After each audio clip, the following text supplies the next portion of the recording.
ஆதா நியூஸ் நேயர்களுக்கு வணக்கம். நான் கவிபாரதி. தலைப்புச் செய்திகளை காணலாம். மரபு ஓவியம் மற்றும் சிற்ப கலைகளில் சாதித்த கலைஞர்களுக்கு கலைச்செம்மல் விருது. முதலமைச்சர் ஸ்டாலின் விருதுகளை வழங்கி கௌரவிப்பு. மும்மொழி கொள்கை மோசடி கொள்கை, இருமொழி கொள்கை ஏமாற்று கொள்கை. தமிழ் மட்டுமே எங்களது ஒருமொழி கொள்கை என பாமக நிறுவனர் ராமதாஸ் பேட்டி. சிம்போனி இசைக்கோர்வைக்காக லண்டன் செல்லும் இளையராஜாவுக்கு பாமக தலைவர் அன்புமணி வாழ்த்து. இளையராஜாவால் இந்தியாவிற்கே பெருமை என்றும் புகழாரம்.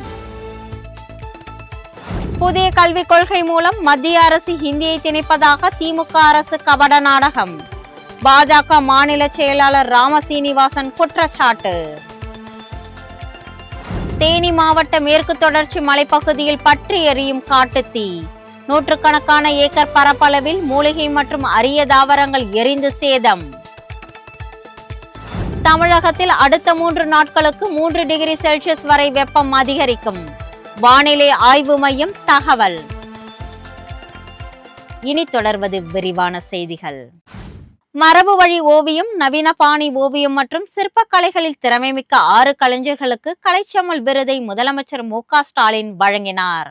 கலை பண்பாட்டுத்துறையின் சார்பில் மரபு வழி ஓவியம், நவீன பாணி ஓவியம் மற்றும் சிற்ப கலைகளில் திறமைமிக்க 6 கலைஞர்களுக்கு 2024, 2025 ஆண்டிற்கான கலைச்செம்மல் விருதுகள் வழங்கப்பட்டன. தலைமைச் செயலகத்தில் நடைபெற்ற நிகழ்ச்சியில் முதலமைச்சர் ஸ்டாலின் பங்கேற்று விருதுகளை வழங்கினார்.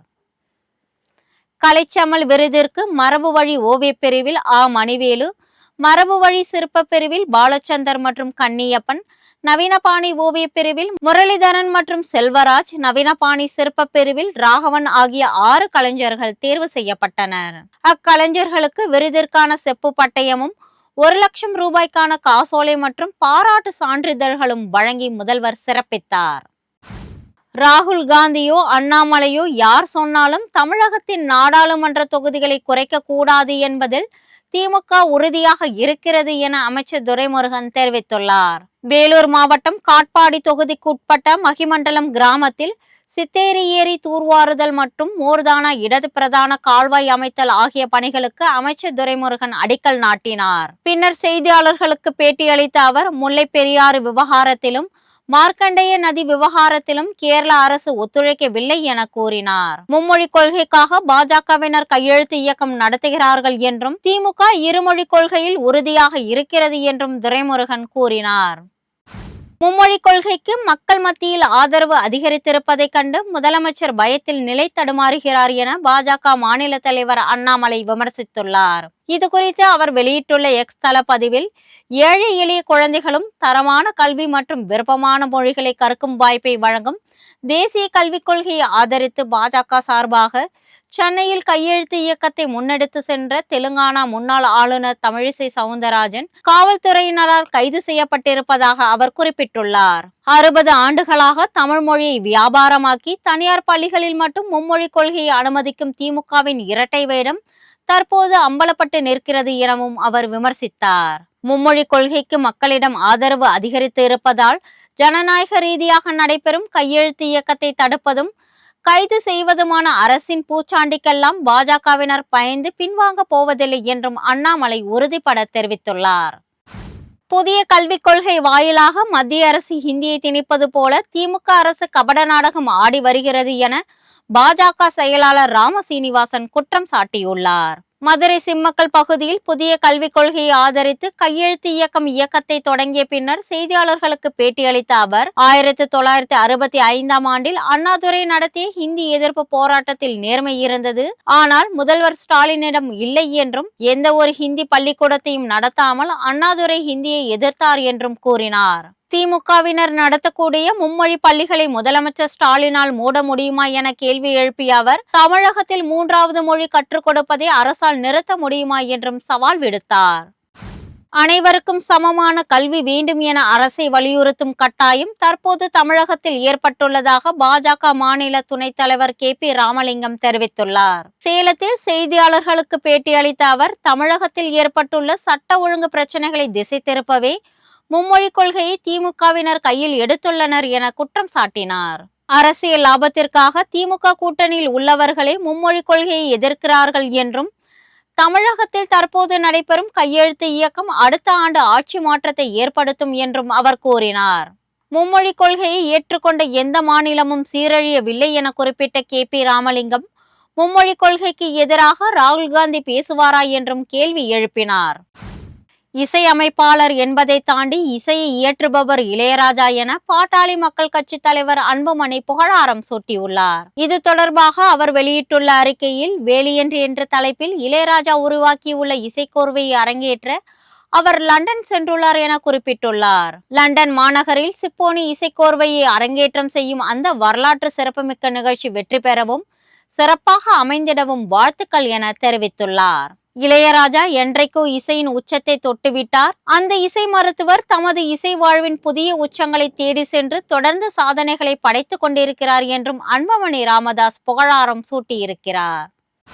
கன்னியாகுமரி மாவட்டம் நாகர்கோவிலில் உள்ள டைனோசர் பூங்காவில் சுமார் 3.5 கோடி ரூபாய் மதிப்பில் அறிவியல் பூங்கா அமைப்பதற்கு அடிக்கல் நாட்டப்பட்டுள்ளது. அங்கு இன்று நடைபெற்ற நிகழ்ச்சியில் நாகர்கோவில் மேயர் மகேஷ் பங்கேற்று அறிவியல் பூங்காவிற்கு அடிக்கல் நாட்டினார். இந்த பூங்காவில் அதிநவீன அறிவியல் கருவிகள் அடங்கிய பிளானிட்டோரியம், குழந்தைகளுக்கான விளையாட்டு திடல், நீர்வீழ்ச்சி, புல்தரை, பேட்மிண்டன் மைதானம் போன்ற பல சிறப்பு அம்சங்கள் உருவாக்கப்பட உள்ளன. பணிகள் விரைவில் முடிக்கப்பட்ட அறிவியல் பூங்கா திறக்கப்படும் என மேயர் தெரிவித்தார். மும்மொழி கொள்கை மோசடி கொள்கை என்றும், இருமொழி கொள்கை ஏமாற்று கொள்கை என்றும் விமர்சித்த பாமக நிறுவனர் ராமதாஸ், தமிழ் மட்டுமே எங்களது ஒருமொழி கொள்கை என கூறினார். விழுப்புரம் மாவட்டம் திண்டிவனம் அருகே தைலாபுர தோட்டத்தில் செய்தியாளர்களுக்கு பேட்டியளித்த அவர், கரும்புக்கான கொள்முதல் விலை டன்னுக்கு 3151 ரூபாயாக அறிவித்து அதன் உற்பத்தி மற்றும் போக்குவரத்து செலவுக்கே போதாது என கூறினார். கரும்பு கொள்முதல் விலையை மத்திய அரசு நிர்ணயித்த விலையை தமிழக அரசு அப்படியே அறிவிப்பது உழவர்களுக்கு இழைக்கப்படும் அநீதி என்றும், கரும்பு டன்னுக்கு 5000 ரூபாயாக உயர்த்த வேண்டும் என்றும் வலியுறுத்தியுள்ளார். மும்மொழி கொள்கைக்கு எதிராக திடமான முடிவெடுத்த தமிழக அரசால் மின்னுகர்வு கணக்கீட்டு ஸ்மார்ட் மீட்டர் பொருத்த முடியாது என திட்டவட்டமாக கூற வேண்டும் என்றும் அவர் கேட்டுக்கொண்டார். அதிகரித்து வரும் ஆன்லைன் சூதாட்ட தற்கொலைகளை தடுக்கும் வகையில் இதற்கு தமிழக அரசு நிரந்தர தடை பெற வேண்டும் என்றும் ராமதாஸ் வலியுறுத்தியுள்ளார். திண்டுக்கல் மாவட்டம் பழனியில் காந்தி மார்க்கெட் கட்டட பணி மற்றும் அறிவுசார் மையத்தை சட்டப்பேரவை பொது கணக்கு குழுவினர் ஆய்வு செய்தனர். தமிழ்நாடு காங்கிரஸ் கட்சி தலைவர் செல்வ பெருந்தகை தலைமையிலான சட்டப்பேரவை பொது கணக்கு குழுவினர் திண்டுக்கல் மாவட்டம் பழனியில் பக்தர்களுக்கு நாள் முழுவதும் வழங்கப்படும் அன்னதான திட்டத்தை ஆய்வு செய்தனர். இதனைத் தொடர்ந்து பழனி நகராட்சி சார்பில் 11 கோடி ரூபாய் மதிப்பீட்டில் கட்டப்பட்டு வரும் காந்தி மார்க்கெட் பணிகளை ஆய்வு செய்த குழுவினர் விரைவாக பணிகளை முடிக்குமாறு ஒப்பந்ததாரரை அறிவுறுத்தினர். பழனி நகராட்சி ஆண்கள் பள்ளியில் செயல்பட்டு வரும் அறிவுசார் மையத்தையும் இக்குழு ஆய்வு செய்தது. சென்னை தீவுத்திடலில் அடுத்த மாதம் 12ஆம் தேதி மோட்டோஜாம் எனப்படும் மோட்டார் பந்தய சாகச நிகழ்ச்சி நடைபெற உள்ளது. தமிழ்நாடு விளையாட்டு மேம்பாட்டுத்துறையும் ரெட்புல் என்ற தனியார் அமைப்பும் இணைந்து இதற்கான முயற்சிகளை மேற்கொண்டுள்ளன. சென்னையில் இன்று நடைபெற்ற அது தொடர்பான முன்னோட்ட நிகழ்ச்சியில் பிரபல மோட்டார் பந்தய வீரர் அர்னாஸ் கலந்து கொண்டார்.